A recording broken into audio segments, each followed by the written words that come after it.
Get ready with me for temple. So ఈరోజు Saturday కాబట్టి Saturday evening టెంపుల్కి వెళ్దాం అనుకున్నాను. సో ఈ కుర్తా మనం స్టైల్ చేస్తున్నాం అనమాట. ఆల్రెడీ మా అక్క చేసేసింది, మా అక్క దగ్గర దొబ్బేసి స్టైల్ చేస్తున్నాను అనమాట. ఫస్ట్ మనం కాజల్ పెట్టుకుంటాం అనమాట. మీలో ఎవరికైనా కాజల్ పెట్టుకుంటే కంట్లో నీళ్ళు వస్తాయా? నాకు బడబడా కారిపోతూ ఉంటాయి, తుడుచుకొని మళ్ళీ వచ్చానమాట. ఇంకేం చేయలేం. నెక్స్ట్ మనం పౌడర్ రాసుకుంటాం. ఇంకా కంగారు ఎక్కువ కాబట్టి 1 కిలో పడ్డ చేతిలోనే కనుమది కింద పడేసి కొంచెం మనం రాసేసుకోవడమే. చూడండి, చేతిలో కూడా అలాగే పెట్టుకున్నాను. మినిమం శుభ్రం లేదు మనకి. సో నెక్స్ట్ లిప్స్టిక్ వేసుకోవడమే. ఇది నేను జూడియోలో తీసుకున్నాను, మంచి షేడ్. కొంచెం రాసుకుని దాన్ని మళ్ళీ చేతితో వద్దామన్నమాట.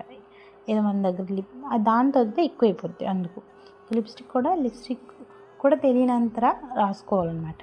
నెక్స్ట్ మంచిగా పర్ఫ్యూమ్ కట్టుకుందాం. స్నానం చేసాంలేండి, బట్ స్టిల్ పర్ఫ్యూమ్ కట్టుకోవాలి, మంచి స్మెల్ వస్తుంది కాబట్టి. ఇంకా మన కర్లీ హెయిర్కి ఏ హెయిర్ స్టైల్ వేసినా కనిపించదు, బట్ వేసామని పేరుకి వేసేసుకోవడమే. ఇంకా ఈ చైన్ అయితే నాకు చాలా నచ్చుతుంది, చాలా బాగుంటుంది. ఇంకా జుమ్కాలు పెట్టుకున్నా. చైన్ పెట్టుకోవడానికి ట్రై చేశాను కానీ మాకు లేదు కాబట్టి అవ్వలేదు, ఎవరో హెల్ప్ చేసడానికి లేరు. ఇంకా ఈ జుమ్కాస్ పెట్టేసుకున్నా. ఇంకా కష్టపడి చైన్ కూడా పెట్టేసుకున్నా. సో చైన్ అయితే చాలా బాగుంది. కమెంట్ అయితే అడగకండి, లింకు నా దగ్గర లేదు, నేను ఆఫ్లైన్లో తీసుకున్నాను. సో ఇలా మనం రెడీ అయిపోయామన్నమాట సింపుల్గా. సో చాలా బాగుంది అని అనేసుకొని ఇంకా ఈ సెట్ అంతా మా అక్కదే, ఏం లేవు మన దగ్గర. సో అంతే వీడియో. Bye guys.